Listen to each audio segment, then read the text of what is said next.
Welcome to Everything Life Coaching. I'm John Kim. And I'm Noelle Cordeaux. We are the founders of Journey Coaching. We're super passionate about all things coaching and want to share what we've learned from over a decade of coaching and training over 1,000 life coaches. Dive deep into a more meaningful career, find freedom, and make an impact on the world around you.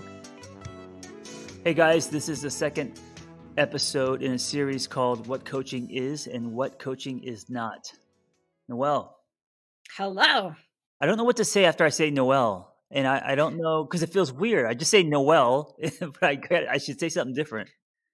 Well, I mean, it might be on me to come up with something unique and entertaining in response. I feel like I'm just kind of tossing the ball at you instead of, really hitting it like with a tennis racket when I just say Noelle. It feels very lukewarm. That's fair. So Yeah. your homework is for next time to come up with a snazzier way to address me, John. Oh God. All right. Yeah. I really need to hit the ball back harder. All right. So today we're going to take a different approach to this topic, correct? Yes, we are going to hit the ball. Oh shit! That's impressive. Oh my God. See? You just took something that I was really insecure about and you buried me. Wow. All right. I gotta figure out some sound effects for next time. But anyway, okay. Yeah. I'm having a good week. I'm on fire this week. All right.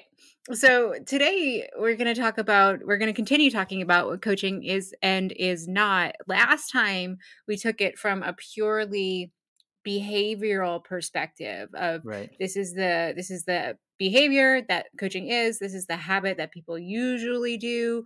And so today we're going to pull the curtain back even further and take a look at it from one of my all-time favorite lenses, which is our brains, and look at how our brain's natural and evolutionary processes lead us towards bias and what we need to work on in order to become really good at coaching and implementing coaching cultures. Oh, interesting. Yeah, this is good. This is juicy.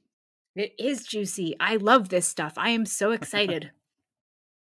All right, let's talk about it. Let's go. So, our brains and how they trick us.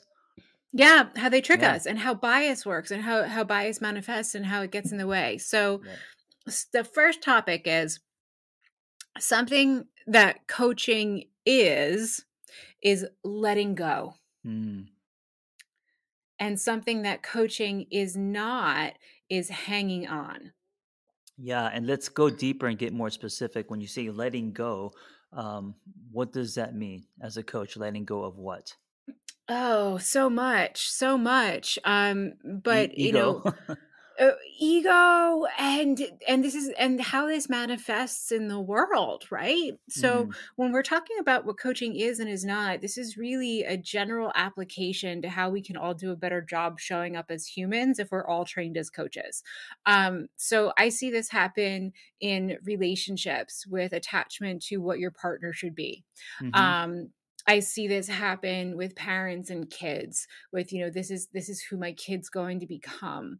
I see this happen in the workplace where somebody's late for a meeting once or twice because, their car's in the shop and they've been juggling rental cars and Ubers, and all of a sudden, so-and-so's always late. And so it deals with our existing beliefs and hanging on. Do you see this show up in any other places that I didn't describe? I don't know, but what I was thinking about when you said coaches letting go of ego, and I might be bird walking a little bit, but I think this is really important. One of the reasons why coaching gets such a bad rap. So on my various book tours, when I talk about coaching, when I talk about journey, and how coaching is exploring, I get a lot of like side eyes. I get a lot of but you're a therapist, and I think the reason is because with coaching, there usually is more ego than with a therapist, and I find that because it's a new field, and there aren't a lot of people actually going through the training and the process where you realize what coaching really is, there's a lot of inflation. There's a lot of inflated ego. There's a lot of people standing behind podiums and on soapboxes, and then because of that reason, coaching then gets a bad rap. So when you call yourself a life coach, you get a lot of eye rolls. Mhm. Yeah. Yeah, I totally agree with you. And that ties into the science behind it. So, when we occupy the stance of letting go, it means that we're opening ourselves, our clients, our relationships, our coworkers up to their own potential to Hmm. do things differently. Right. And what we know from the science of goal accomplishment is that if you're going to change anything, you have to do things differently, Yeah. period. End of story. And when we hang on to things, what happens inside of our brains is that we ignore details, clues, and data that contradict our existing beliefs. Mm. And we miss things. And this is an actually it's called a mind bug, and it's a form of bias, and it's called confirmation bias, and it is the most common bias that all humans are subject to, that we listen to and filter and only hear information that confirms what we already think Right. is right. Right. And then the information that we don't know that is new or that we don't think is right, we tend to dismiss or ignore, correct? Absolutely. So, Right. classic example is when folks are dating and the person says, "This isn't working for me," and the other person says, "Oh my god, she really likes me." Mm. Yeah. Right, right. It's a powerful bias that causes us to filter and select information. And Yeah. so let's play through some coaching questions that can really help us here. So, let's everybody call up a situation in your mind where you really wanted to hear, or you did hear, something that was that you believed previously or that you hold dear. And then we begin to analyze, all right, what aspects of this situation are challenging your beliefs and your thoughts? So something that comes up that you're saying that so that it challenges your beliefs and thoughts. Mhm. Yeah, absolutely. And it usually has to do with growth and change, right? Right. Because we want to hang on really tightly to what we know. We don't want to do things differently. So I was reading an article about organizational change that was talking about when technology moved from servers to cloud format. Mm. And companies that used to run on servers said, oh, this is just working so well, why would we ever change? And Right. in fact, there was another technology that was much more effective, and folks that were able to see, hey, there's a completely different situation here, that's actually better, were able to move on and become more effective in business. So when we're looking at these situations and we're dealing with our own pain centers and our own attachment to rightness, it's important to examine what specific beliefs and thoughts are being challenged. Yeah, as a gearhead, what comes to my mind is my judgment of electric cars. Me Mm. feeling like in order to have a awesome driving experience, there has to be gasoline poured into your engine. You have to hear it roar, and you have to, feel the vibration under the seat. And my friend got a Tesla, and I drove it, and I couldn't believe how fast that thing was. I mean, it was like Yeah. crazy. And I mean, I do still prefer engines, but my narrow mindedness and judgment of electric cars made me think that they were, not exciting, dumb, etc. And I know they're good for the environment until I drove and I realized, oh, these can be just as exciting. Yeah, absolutely. That's really cool. And so, the second part of this is taking a look at, well, what would have happened to your belief system if your experience had just been reinforced, if you had been told exactly the opposite. Mm. What do you mean told? So what would be the opposite? Well, or if you had never had the experience of really enjoying being in that Tesla. Oh, yeah, so then I would just judge it. So every time I saw an electric car go by, if it was like a sports car, I'd roll my eyes. I would think Yeah. they were lame. So there would be no change, there would be no growth, there would be Right, no opportunity to move into the future in a way that things are clearly going. right, right. Yeah. I would be the stubborn man on the porch that refuses to, move with the times. I mean, you still may be that guy, and I picture you in a bathrobe, kind of glowering at folks, but Right, right. it's you never know. Yeah. Let's tackle another one. And this is a big one, and I think this is a really important one to explore, and I would love your take on it from a perspective of masculinity as well. Um, so what coaching is acting as an advocate and as a champion. And the pitfall and the behavior that goes against this that we see a lot in personal life and at work is a feeling of having to protect your personal turf. Mm, that's interesting. What do you mean by Mhm. personal turf?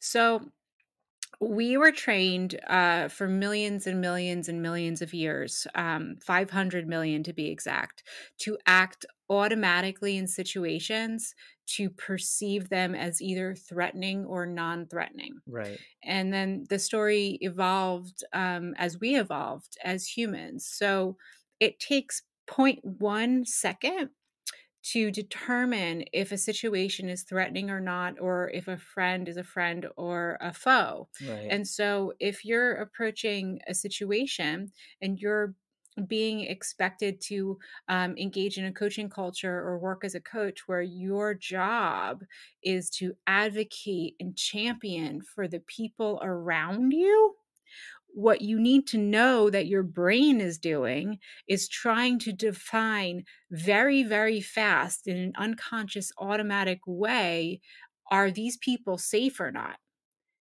And it goes against all of the logic centers that we employ in our neocortex. Our limbic system, our reptilian system, is really trying to determine, is this situation going to cause me to die or not? And so the way that manifests in society is posturing, puffing, being suspicious, not giving people a chance, Right. um, coming in with an iron fist, trying to control.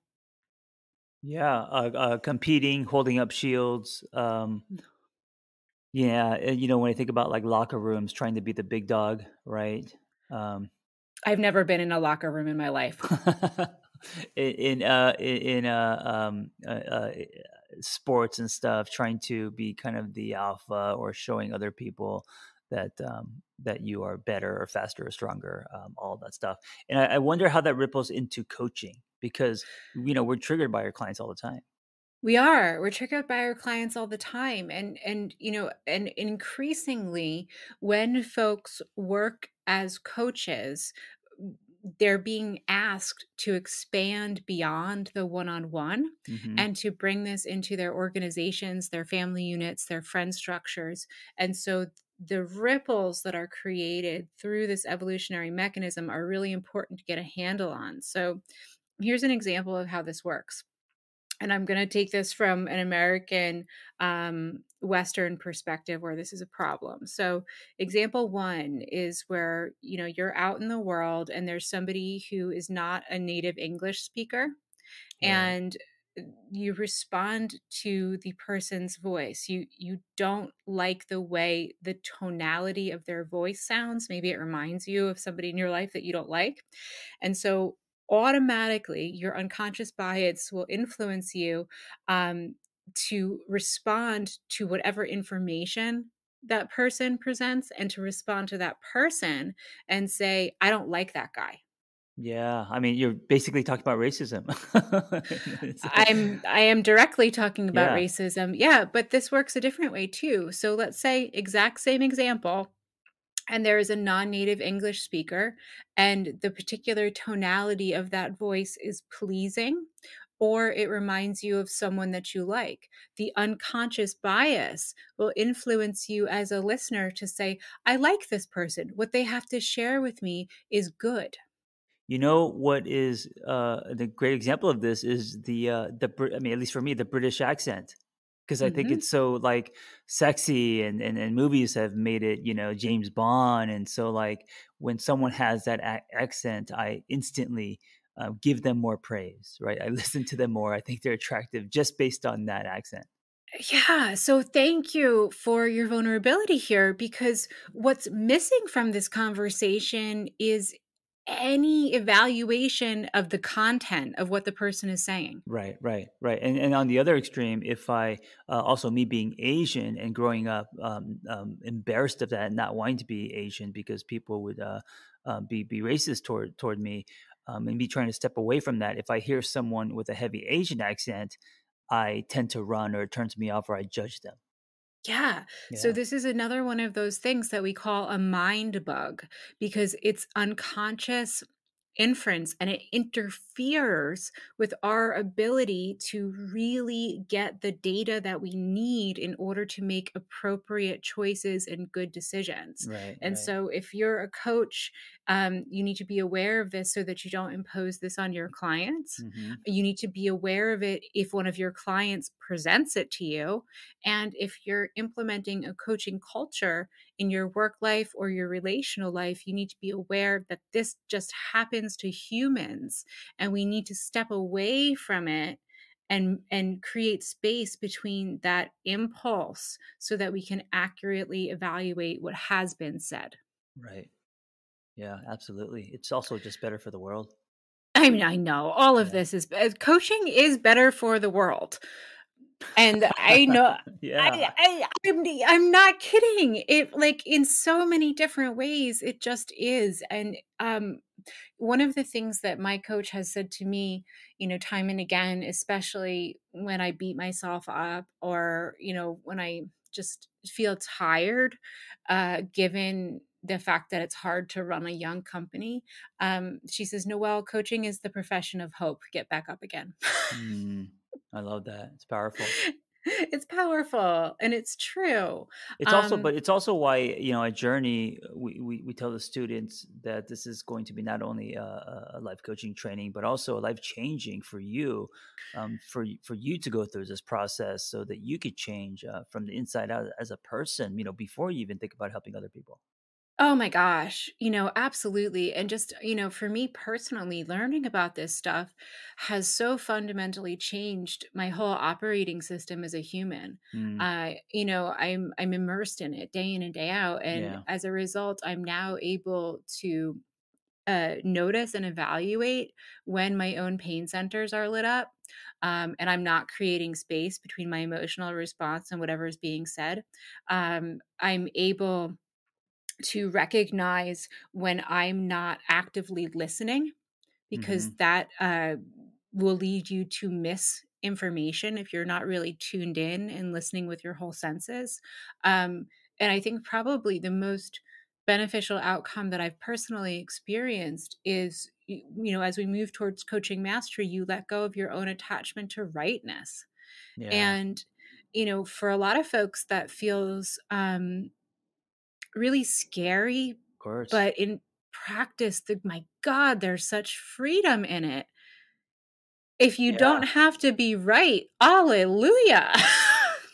Yeah, and people who don't know a lot about coaching can argue, well, then what are they paying me for if I don't have to be right? And it's like, well, they're not paying you to tell them what to do.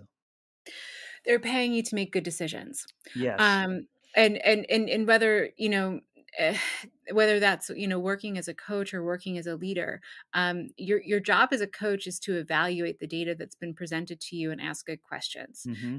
Your job as a leader or someone who's implementing coaching culture is to listen to all sorts of diverse ideas and draw from them the genius that's underneath. Um, One of the things that gets in the way a lot is the hierarchical nature of our society, that there's this expectation that if people are in charge, they automatically make the best decisions, whether that is the patriarchal mindset of I'm the man, Hmm. I need to lead my family, or I'm the boss, I'm the manager, therefore I know better or more than my employees. And unless you're a wizard, like, that's not true. Right. Like a good idea is a good idea, and all humans are equally capable of having them, whether it's your 5-year-old or Right. your coworker. And so when you begin to listen and observe without attachment to power and rightness, you win. Yeah. You can literally cross out the word coaching and replace it with leadership, as in leadership training, and none of our criteria at Journey would change. No. Well, it depends because there are lots of different aspects of leadership training that might disagree with what I have to say. And Mm, so I'd say this is the coaching version of leadership. right, right. Yeah. So let's tackle our next one, which I think really plays into this nicely, which is what coaching is listening for understanding. And what coaching is not is listening for what we want to hear. Oh, yeah, I love that. It's try it's trying to be it's trying to understand, not trying to be understood. Absolutely. Yeah. Absolutely. And this one is really, really fascinating. Um, so this happens all the time in every possible relational scenario that you can imagine. And the outcome is that when we speak, there's no guarantee that the person on the other end actually hears us. So this is about what we have to do as the listener, Mhm. and listening is probably the primary skill that you have to develop as a coach. Um, and what it comes down to is that the world is very confusing. As humans, our brains take in vast amount of data at a second to second, and we need to make sense of all of the data that we take in order to survive. And this particular form of bias, listening just for what we want to hear, is called the illusion of validity bias. Mm, And the way that it works is that we find stories and patterns even in sparse data because the brain tries really hard to make sense of whatever is impacted in the present moment. right. The brain doesn't care if it's right or not, it just wants to feel better. So the brain only cares about telling a story that it can understand. Yeah, so listening for understanding, can feel like swimming upriver because Yes. you're so used to listening for, what you wanna hear. Yes, absolutely. So this is why fake news is so rampant in our society, Mm, because the sound bites we try on, and we pay attention only to the headlines that make sense to our brains based on what we've previously learned. And as a collective society, we're losing our capacity for critical reasoning, which is a pretty big problem. right, right. So, um, do you think that listening for understanding, um, that is obviously, something that is not only taught, but requires a ton of practice, It right? it yeah, it requires practice and it requires awareness. And this is one of the reasons why training in this arena is so very important. Um, because there's another kind of bias that actually plays into this, and it's called hindsight bias. Mhm, And this is also why continuing education is very important, because just because you already knew something or once knew something, it doesn't mean that it's true in the current context or current situation. oh, so it's wet, it's always changing. Mhm. Yeah, And what we do is we project our current mindset and our current assumptions onto the past and the future. And this comes up for us because most things are subjective. So let's work through, how this works. Like you come to me and say, electric cars are dumb, mhm, right?